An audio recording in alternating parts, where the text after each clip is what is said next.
hope that you enjoyed the whole, let's say, break, coffee break, and are caffeinated, because this is, as far as I've seen the schedule, the only one CSS, fully CSS talk during this conference. So please stay focused for at least 5 minutes to, you know, say after all that, oh, I've heard this CSS talk, it was okay-ish. So hello again, my name is KASIA JASTRZEBSKA, I'm from Poland, but we'll talk about it later. I will talk about CSS under the hood, and we will really go beneath today. And to go through, of course. Those are our amazing sponsors today. Again, about me, I'm KASIA JASTRZEBSKA, front-end developer at Twill, which is a child commerce company, huge one. We try to make shipping simple for small businesses, which is nice. I'm mother of 5, as you can see. And what I do when I'm not coding, this is what I do when I'm not coding. And I love it. I really encourage you all to, you know, do some stuff, besides coding, of course.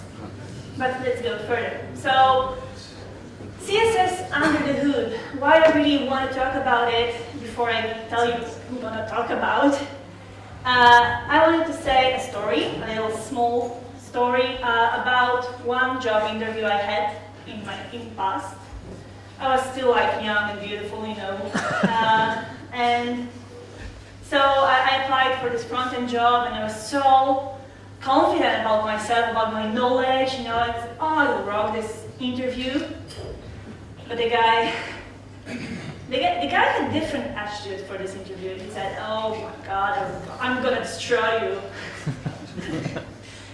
And actually, it happened a little. I mean, I think I went different from this interview. So what the guy did, he didn't ask me about React stuff. He didn't ask me about, I don't know, Angular. We don't say this word out loud, but he didn't ask me about that. He didn't even ask me a lot of JavaScript questions, because the guy was not really strong about JavaScript. So he decided to ask me about, you know, those stuff which happens in the browser. The stuff which happens under the hood. So, you know, KASIA, so you're a web developer. You need to care about performance. So do you even know what actually happens when, you know, when we type the website address in the browser? What is done? What happens after we get the browser? I mean, well, not browser, website, of course. The data, right? The HTML file, CSS file, JavaScript file. Do you know how it works? And I was like, I guess so. It was not enough. So I want to make you all avoid this situation. I know that we have a lot of advanced developers over here in this audience, and I'm enjoying you. And but still, I think that all of us will get something from this very talk to be aware what is happening over there. And by that I mean I prepared a set of golden rules as a first part of this talk. And after that, we of course touch React, because this is a React conference, so duh. But before that, let's deep dive into what happens in the browser. So when we open the given URL, of course the browser, right? It's like really, let's say, simple. Hits to the URL. URL usually is some kind of DNS which goes to the like really physical file, which goes back to the browser. It's simple, obvious, easy. We all know that. But then browser. Okay, this is our file, but browser don't really get that. I mean, don't really get the file like this. We write it like this, but it's not. It's HTML. But what browser gets is something like this. And it's, of course, bytes representation. So every of those HTML signs is represented by 8 bits. I mean, yes. is a hexadecimal code. So as you probably imagine, doc type HTML would represent like something like this. And then our browser needs to figure out how to, let's say, of course, parse this code, and then it's like the first step. So what happens after that? Of course, browser knows because of the headers and the content that is an HTML file, and starts modeling the DOM tree, and we all, let's say, know that. So it gets the HTML, then of course there is a head, there are some headers like link and title, probably there are a lot more in a real life scenario website, but there is of course body and some elements inside with content. So yeah, it's that simple, but it's not, right? Because before we actually go to the React Alicante, I mean before browser goes there, needs to do certain stuff. For example, browser means the JavaScript in the head. And what JavaScript does is blocking the parsing of the DOM. It does it because of this speculation, let's say, that the JavaScript could, let's say, change something in the DOM, in the HTML, so it makes no sense to the browser engine to actually, you know, parse the DOM and finish it, because, okay, so we'll do this, browser will do it, we'll parse the DOM, but then JavaScript will change it all. So what's the point, right? So that's first performance optimization which browser does for us. So as you can see, the parsing of the DOM is blocked not by only execution, but also by, let's say, fetching the JavaScript file. That the DOM is built once again. But the thing about CSS-SOM, which is a CSS tree, node tree, is that it cannot be paused. It's not even cached anywhere. It needs to be fully created, which is totally different than DOM, right? And from the performance point of view, it changed a lot. So when we actually have a style in the head, there are some rules. The CSS-SOM is being built. And then, once again, when there is some style tags in the body, the CSS-SOM is altered by the new one. So let's check the CSS. So we have a few simple rules. There's some body, p, div, and p in asset in the div. Styling rules. So it looks, oh, I have some weird thingies. So when the modeling of CSS-SOM looks, it's based on the CSS rules only, rule set. There is no attachment to the DOM, to the HTML DOM. That's really important thing. So when you have HTML, you have CSS.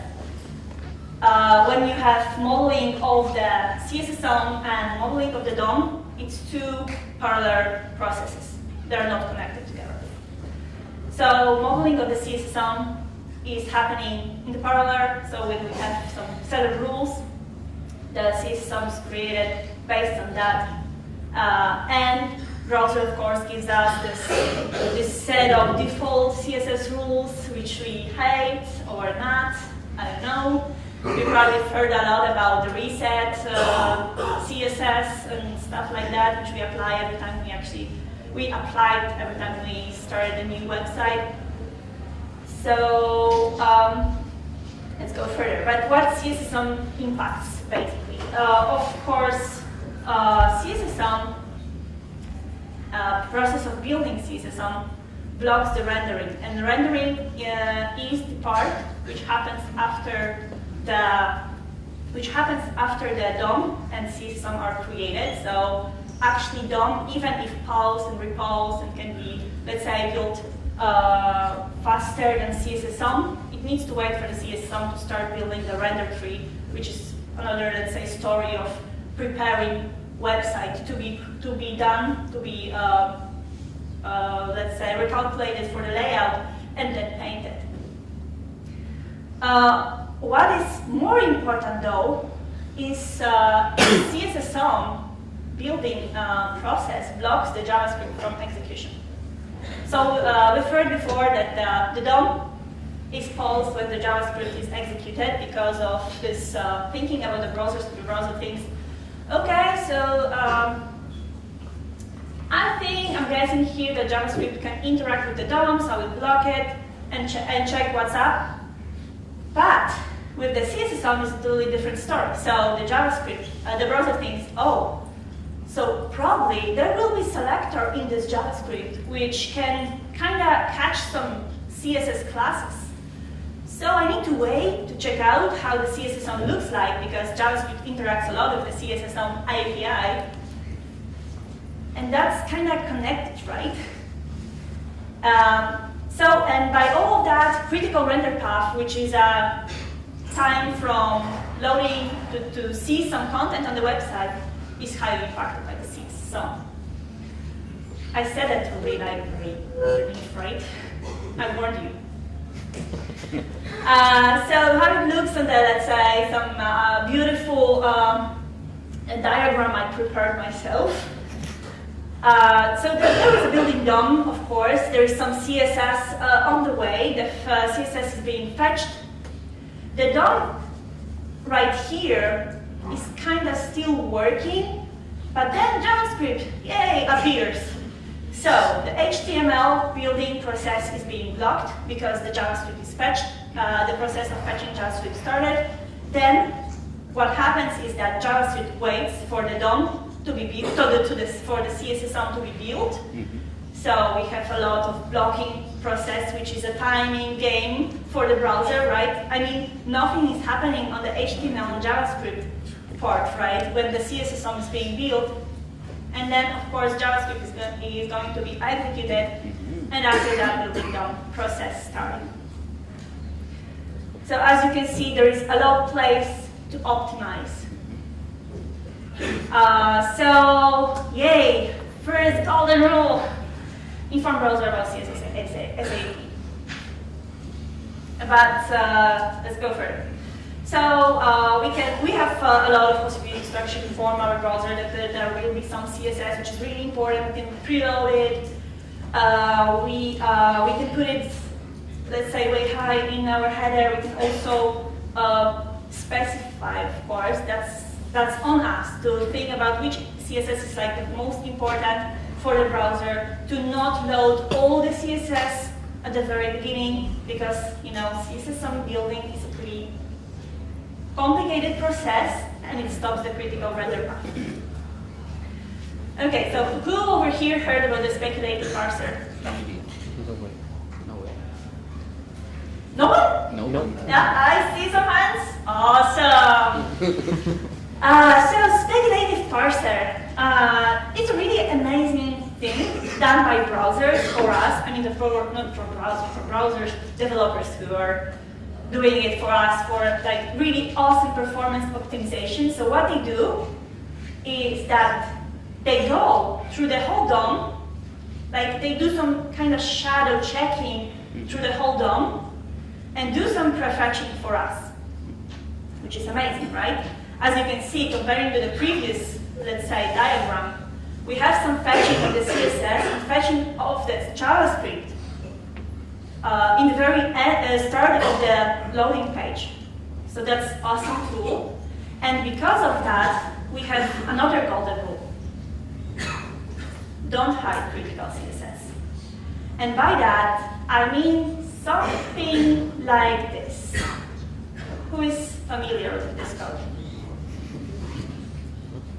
Yeah. Who used Bootstrap? Bootstrap is evil. Yes.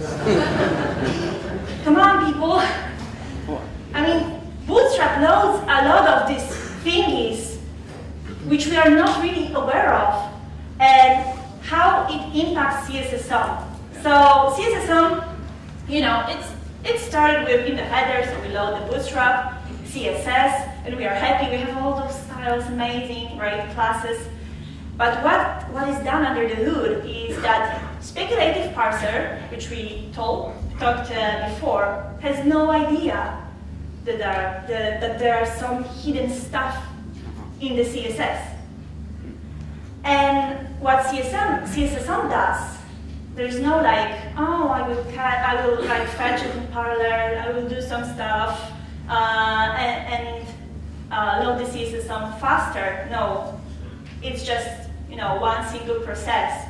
So every time CSS gets something like this, it just imports the CSS file and starts building this process once again. So that's really, really bad. I hope that I was like really clear about this. So, but we've been talking about what CSSOM is impacted by, but what can impact the CSSOM build, the rebuilding. So external style sheets, of course, that was like the previous slide. The JavaScript interaction with the CSSOM API, that's also pretty obvious. So every time we kind of interact with the styles of HTML element, there is interaction with the CSSOM, which process of, let's say, rebuilding or changing is really, really costful for the browser. So, what the hell? Let's skip over there this thingy. I don't know how it happened, but some time ago I've asked a question on Twitter. I don't have that many followers, so there was like 18 voices. But I asked simple question. So, are inline styles part of the CSSOM? What do you think? Are they or not? Yeah. So yeah, let's do it this way. So, are the inline styles part of the CSSOM? Raise your hand. Who's it? What's the chance? You're right. What? I'm sorry. I'm sorry, but there is an interface. Also, checking this out was a really hard thing to do because it's not that obvious. I mean, it's not like Chrome or Internet Explorer. Sorry, that's also something I shouldn't tell.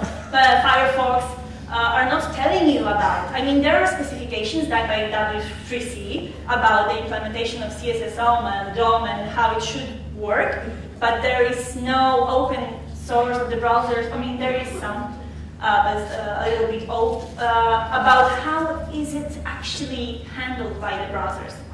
So there is an interface in the CSSOM API for the inline styles. So as you can imagine, the calculation of the CSSOM is happening when we apply inline styles to the DOM elements. Which means, again, extract the critical styles to the top. Don't hide them. Don't put inline styles. But I have some weird thingies in my slides. I mean, hopefully that was only one slide that was messed up. Okay, let's talk a little bit about JavaScript. So JavaScript execution, because that's we are React developers, right? And I've said that it's going to be about CSS only, but JavaScript is highly impacted by the CSS and CSSOM tree building. So first of all, we have few ways to actually add our JavaScript to the browser, of course, to the website. And all the synchronous JavaScript files are like have the highest priority, which is really important for us. So we know that we don't apply async or defer as a way to load JavaScript to some really, really important JavaScript files like loading React app, of course, because we want to show our React app as soon as possible, even if it blocks the DOM rendering or DOM parsing. But as you probably know, when we have React app, the DOM is one single div at the very beginning, so that's fine. But there is also async and defer, which are really cool. And who over here applied some Google Analytics on the website? Yeah, a lot of you. Obviously, right? And async is a really cool solution to actually apply scripts like that. So some aside scripts which don't really need to be executed right away, which don't really need to be let's say, apply it straight ahead and work from the very beginning and have no impact on our critical render path because they will wait for, the way will be, let's say, they will not wait, but they will be executed in parallel and not block, of course, the DOM parsing. About the defer, there is a small, of course, a difference with defer and async. So if you have some scripts which need some DOM to be parsed, then defer is a little bit better solution. So this is where the golden rule number 4 comes. So less important JavaScript assets, async is good for that. Okay, so let's go further. We've talked about DOM, we've talked about the CSS-OM. So a combination of those two goes to the render tree. So we have HTML combined with CSS, even if there were some CSS rules which haven't applied to our HTML, they were like, it doesn't matter, right? So we have body, we have paragraph and div with some styles applied, and based on render tree, browser can actually start the layout, calculating layout process. And I will be really short about that, so because we need to talk about React already. So we have, of course, calculation of the width and height of elements on the website, how to put them, and where to put them, and based on that, the painting phase is starting, which is actually giving those thingies a color, and if we have some layers in the paint phase, there's also composition of those layers, painting them together. If there are some, of course, thingies, which I will talk soon. If there are some thingies like box shadow, they will impact the painting phase of the browser, of the website. Sorry, dumb browser. If there is a border radius, it also highly impacts the whole painting process, because as you can imagine, if there are like elements and there is some kind of background below those elements, or some kind of different positioned elements below, the border radius needs to calculate those small places, which needs to be transparent for us to show this beautiful thingy. Also blur. Have you heard about the blurring effect for the backgrounds, for the elements, whole HTML elements? It's amazing. It's really cool to do so. But as you can imagine, it's really expensive for the browser to actually paint this thingy. So if it's possible, avoid. That's coming up for the golden rule number 5. Of course, the paint is like the most expensive phase of rendering. So I've talked about DOM, CSSOM, JavaScript, layout calculation, but painting is still like the most expensive. Or maybe if we have a lot of JavaScript, then not. Yeah, but what about React, right? So Kasia talked a lot about those weird stuff which happens under the hood, but what about React, how it applies to React? Because I've talked about, right, where to apply script tags, but JavaScript, Webpack, they do a lot for us. So why do we really care? We need to care. But in React, it's still important how we apply CSS to our elements, how we apply styles to the components. And React doesn't have really like a strong opinion on styling. I went through their documentation, and also those tweeters by the gods of React, and they don't really have an opinion, because React is this amazing library where you can actually use a lot of different tools, and if you're happy, everybody's fine about it. So even if you use Bootstrap, that's fine if it works for you. But there is one opinion which React does have, actually, one. And we'll go there. So what React gives us as a basic way of applying styles is the style property. The style property is not like, it's not style property like in HTML directly. So React does some really cool extra stuff for it. So of course there is checking the style object for the changes, and based on that rendering the component. There is some security holes, preventing some security holes in CSS done by React. Mind-blowing. And there's possibility to apply the styles by JavaScript, so that's cool, right? So we can skip the CSS, we can use objects for applying CSS, but it's not that performant. And to answer you why it's not that performant, I mean, I think it's already a little bit obvious why. But I went into the React code. That was actually the thing is that blew up somewhere in the middle of my slides. But before we go there, so I prepared some website, of course, some demo done by myself, which is really simple. I will just do some. So that's the Stranger Things website. I love this TV series. It's not actually TV, it's Netflix. But still, sorry, yeah.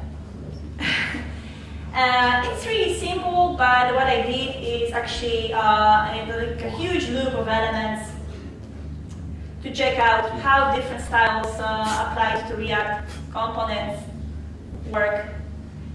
And case study for 5 elements is, as you can see, not that different for CSS classes and inline styles. So we have some scripting times because of React, that's obvious. Rendering path, as you can see, it's like 22 milliseconds versus 23 milliseconds. I mean, do we really need to care? But of course, I checked out case study for 5,000 elements. I even tried for 10,000 elements, because why not, right? And what can you see here,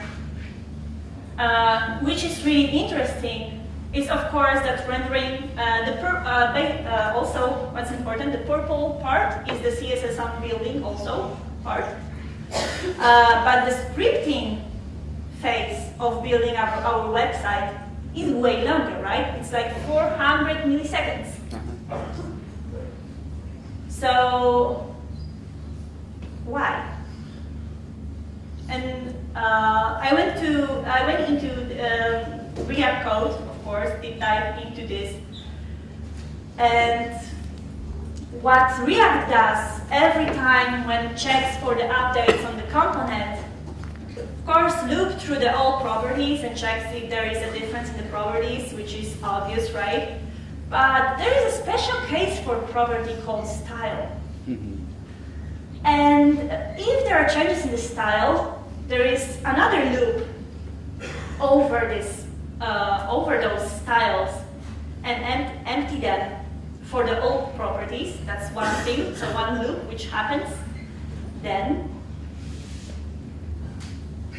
there is another iteration for the new props and another special case for the style property. So if there is some new styles applied, there is also cleaning up for the old styles and applying the new styles to the repeated properties, which is like I think that's 3 loops for the very one property over all the style rules inside of there, which makes inline styles for React really, really imperformant, of course. So we still need inline styles. I'm not saying that it's like I mean, it is kind of, we have better ways, of course, to apply styles to React components. But sometimes, especially with animations, it's impossible to do it differently. So inline styles are still good to go, but we need to keep them minimal. And before we sum up, I have some extra thingies, of course, because I wanted to be sure, right, that, let's say, CSS classes are like the fastest one. And we have many ways, I will try to make it bigger, and we have many ways to actually apply, let's say, CSS. It's not only CSS classes, there are CSS modules, there are style components, or even different CSS-in-JS ways of applying. So, yep, it's over here. I have prepared the code for the app, which you have seen before. So there's app, there's a hook. I use hooks. Notice that. And there is some inline style just to, let's say, display, to use display flags and wrap the elements down. And then there is a list. As you can see, I can change the number of elements really quickly, and I map to the user component. And user component can be different, depends on what I will use. So I have 4 versions of this component. There is CSS modules user component. There is inline style. Inline style user component, which is applied over here with some extra, let's say, rule for applying color red or not, if there is some surname. There is user component with CSS, just pure CSS applied next to it. And there is user with styled components applied to it. So there is a wrapper, there is a label, which are styled components. So based on that, I also, just to prove you, I haven't measured the developer version of the application. I did the builds for every of those usage. And by serving, of course, the build, let's check out. So I did it for you before. So the first version, let's actually do it. Why not, right? So the first version is with the inline styles. That was the first version of the user. Let's try to build it. Oh, that's really small. Oh, that's based on the CRA. CRA, which is a free React app, has CSS modules support just like that, built in. Okay, so it's built with the inline styles. Let's go to the website and do the profiling. By the way, this is really nice tool provided by Chrome, but Firefox also have it. So with the 5,000 elements, as you can see, first loading of the website was pretty fast. So we had like 700 milliseconds for the scripting, 360 milliseconds for the rendering, which is pretty long. Let's go further, of course. So we have next version, which will be the user with CSS classes. Oh, we have let's see also the differences of the file sizes. With the CSS classes, we have smaller chunk, obviously, but not that much, right? And we have some changes in the CSS, so the chunk of the CSS is bigger. Let's check how profiling of CSS classes applied to the component will change the website. As you can see, scripting is just way way lower. I mean, way lower. It's like 200 milliseconds for this very same website with really small change applied. So we don't use inline styles, we use CSS classes, and we use not only scripting part when lower, but also the rendering part when lower. We can also check them out again. So this is an inline style, and this is the CSS classes. So what is really, let's say, cool about CSS modules is that the CSS modules comes with a lot of nice functionalities like scoping CSS, which is pretty hard thingy because of how CSS works in general. But when it comes to loading CSS, actually there is no huge difference between CSS classes, just pure CSS applied to the component, versus the CSS modules. Because from the performance point of view, that was the CSS modules. There is no huge difference between CSS, the pure CSS, and CSS modules. The CSS modules being built during this process, and it's served to us just like a pure CSS. So let's check out the difference between CSS modules and the CSS classes. As you can see, is there any difference at all? She changed it to 4, not 2. 504, 332, 521, 330. It's like no difference at all.